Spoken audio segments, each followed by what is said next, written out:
Would you recommend me? Hello and welcome. My name's Louise. I'm your marketing specialist. Thank you for joining me on this training about Net Promoter Score. Last week, I asked my audience the question, would you recommend me? And I promised to deliver some training as a thank you for everybody, not who just said that they would recommend me, but also who said that they wouldn't, anybody who took part. Why? Because the most cost-effective and trustworthy marketing methods are centered around word of mouth, recommendations, referrals, and reviews. So how do we know that we're doing a good job? How do we know that our customers would be willing to recommend us? Some of us will know because we will get recommendations. I'll often get people saying to me that so-and-so said that I should speak to you, or such and such a person recommended me, or heard that you worked with so-and-so, which is great. But quite often I also get people who will drop me a message to say, oh, I've recommended you to so-and-so. I hope they get in touch. And they don't always. So if that person hadn't told me, I wouldn't have known that I'd even been recommended. And I think this happens much more than we think.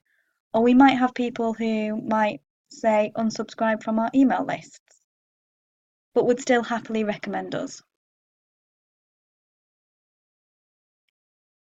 It's hard to know what people are saying behind our backs. And if somebody has genuinely had a great experience and if they would be happy to refer us. It can be so expensive to bring on board a new customer. Up to 20 times more, in fact, than using retention marketing. Things like social media and email campaigns to our warm audience generate more business, more sales, more purchases, more inquiries, more bookings, more easily and more cheaply than going out to a cold audience that's never heard from us and trying to bring them on board as a new customer. Up to 20 times more. So it's really important that we know if we're doing a good enough job that our customers will happily recommend us. So do you know if your customers would recommend you?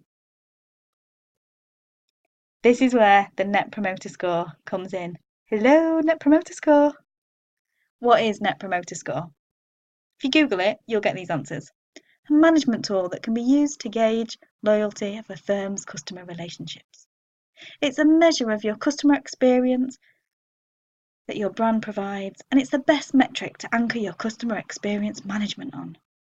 It's determined by subtracting the percentage of customers who are detractors from the percentage who are promoters. Anybody else confused?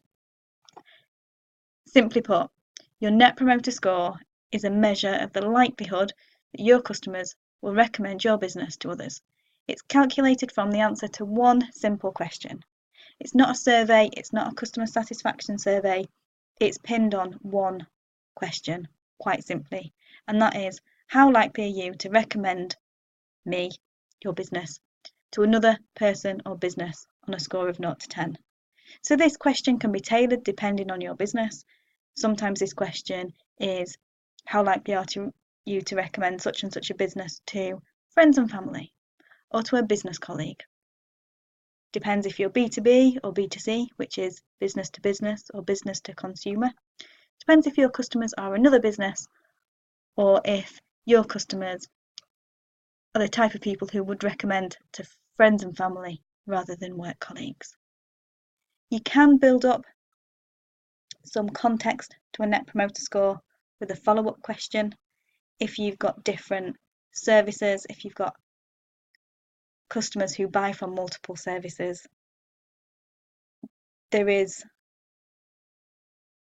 a recommendation of a maximum of 3, but honestly I just think this one question just sorts it all. So this is the calculation. So you ask people to score you from 0 to 10. Promoters are classed as people who've scored you a 9 or a 10. I know, I was really surprised because in my world, an 8 is great. An 8's a promoter, surely. And a 7, I mean, that's really good too. But No, for the purposes of this score, only the 9s and 10s count as good as a promoter. So 7 and 8s are actually counted as passive, which is quite interesting psychologically, because I would often score somebody a 5, I would say, is pretty neutral, they're doing okay. 6 is good. For me, a 7 or an 8 is pretty good. You've really got to wow me for me to score you a 9 or a 10. So this was quite interesting for me. And then if we look at our detractors, anybody from a 0 to 6. So they might have had an okay time. They might have thought that your service was okay, but they're not going to go out and actively tell their friends and family about you or about your business or your product or your service. They're unlikely to recommend you. So this is how we calculate the score. It's the percentage of those detractors minus the percentage of those promoters, and it's really not, it's the other way around.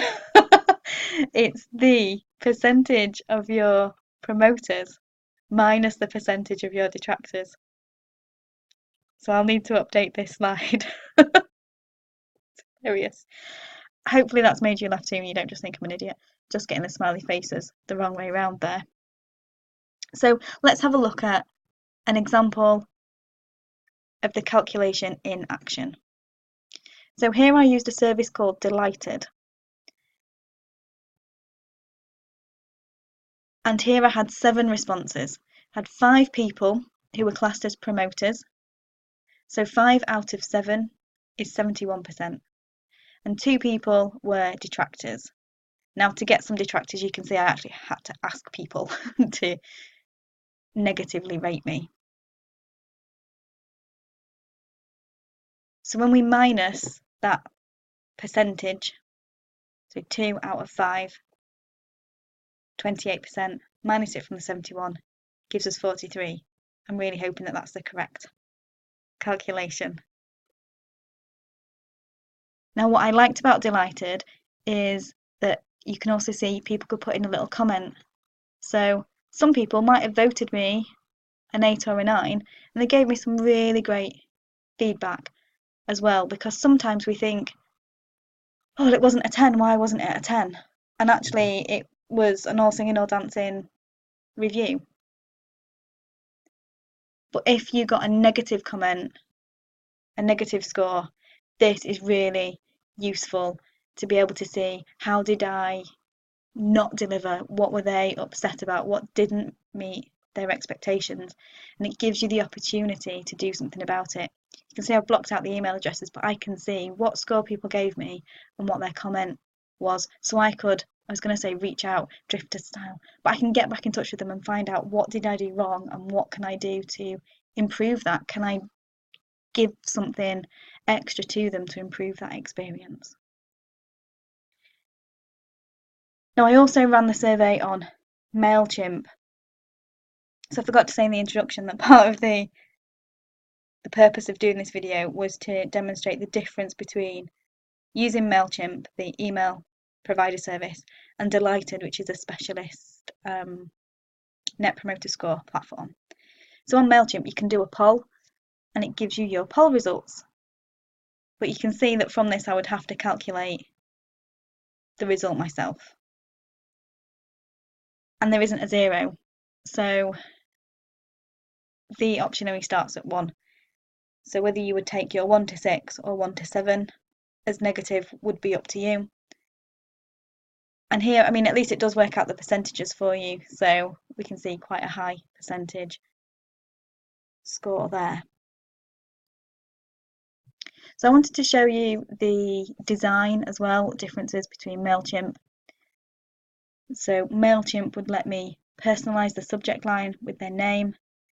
I sent it from myself, just like a normal MailChimp email. I could put in a little message, so I could tell people that I would really appreciate it if they could answer this question. Then we can see the survey. I've been able to put it in my brand colours.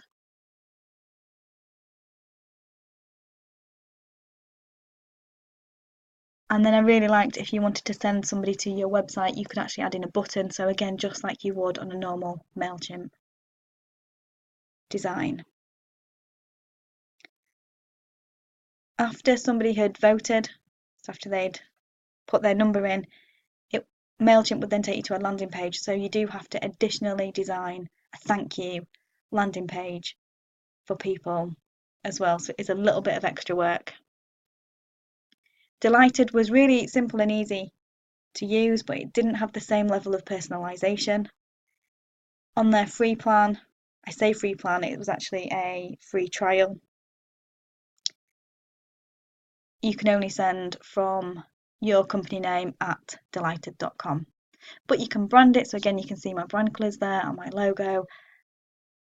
And I quite liked the look, the visual look of the numbers. And you can see there it's from 0 to 10, and it's then caveated with the not likely and very likely as well. So it does what it says on the tin. Now let's talk response rates. I actually got a better open rate on MailChimp. People are used to receiving MailChimp emails from me. They're used to seeing my name pop into their inbox. I saw less opens on Delighted. Maybe because of the lack of personalisation, maybe because it wasn't straight away obvious it was coming from me. My emails go out as my name, so they're from Louise Mason. Delighted sent it out as from your marketing specialist. That's what you saw in the little preview pane in the inbox. But regardless, both platforms gave me a 15% response rate. So 15% of people that I emailed responded to the survey. And that's actually an average statistic when I looked up what to expect from a Net Promoter Score poll. 15% was the answer. So if you're planning on doing one, keep that in mind. For larger businesses, it can be quite important to have a valid statistical sample. So knowing that you're only going to get a 15% response rate if you want to just do a sample of your customers and not your whole customer base, it's important to know how many responses you would expect, and if you can use that as a valid metric that represents the entirety of your customer base. So the bigger your customer base, the more people you'll need to email to get that statistical response. So in comparison, there's some great things about MailChimp and some great things about Delighted. Delighted actually comes out as the winner for doing the Net Promoter Score because it calculates your score for you. You can also update your score with additional sends. So if you wanted to do this every month, it would calculate your score ongoing. If you did it in MailChimp, it would be a one-off poll every month, and you'd have to calculate your own score. Or you can add them together yourself as well. So I really liked using MailChimp because I use MailChimp to send emails. It was really quite intuitive once I got going. A little bit of extra work to develop the thank you page. The slight downside that you can't have the option of a 0. I've said I would have liked the numbers in circles. They were actually squares when I've seen the preview that came through there. And if you're already on a MailChimp plan, this is already included. Even in your free plans, you can send out a poll or a survey. Delighted, a more robust platform for using Net Promoter Score ongoing. If you wanted to do it as a one-off to take a temperature, if you like, of your audience or of your customers right now, you can do that on a 7-day trial. Beyond the 7-day trial, it does get quite expensive on a monthly program. I say expensive, it depends what your budget is and how important this kind of metric is to you and your business. But I think the plan started from about £80 a month. So it is something if this is going to be a long-term strategy for your business, because if we go back to what is the Net Promoter Score, and it was being touted as the way to measure customer satisfaction and customer experience and brand metrics. And so in that realm, it is a really valuable tool. But I'll leave it to you to make your mind up. There are also other platforms available. There's something called Rootic. You know, if you Google Net Promoter Score, different options will come up. These are just the two that I tested with my audience. So how can I help you? Can I help you with your Net Promoter Score?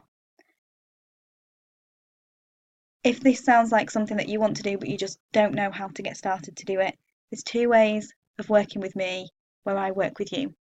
So I offer a one-to-one marketing surgery appointment. These are 45 minutes long, and we will work on your email together on MailChimp or Delighted, or if you wanted to look at a different package, we can work that out together. Or you can come along to one of my monthly marketing implementation workshops, where you'll probably get even more done, but we can work together. I can show you how, and then set you off for you to do it yourself. If this just looks like the biggest headache in the world that you just don't ever want to be concerned about actually having to do, I do offer implementation packages where I do the work for you. I will create your email, I will send it out, I will send the results to you afterwards. I will let you know how I interpret those results. So if any of that sounds right up your street and you want to book a call with me to discuss how I can help you, just go over to marketingcall.as.me and you can schedule a call. All my availability is in there for the next couple of weeks. Book a 20-minute call and we can have a chat about how Net Promoter Score can help your business. If it is something that you need to do, even, I'm not going to sell you a package if I don't think it would be worthwhile or useful to you. And then these are the 3 different ways that I can help. If you'd like to keep in touch, bob on over to yourmarketingspecialist.co.uk. You'll find all my social media profiles on there and you can sign up to be on my MailChimp email list. Hope that you've enjoyed this training.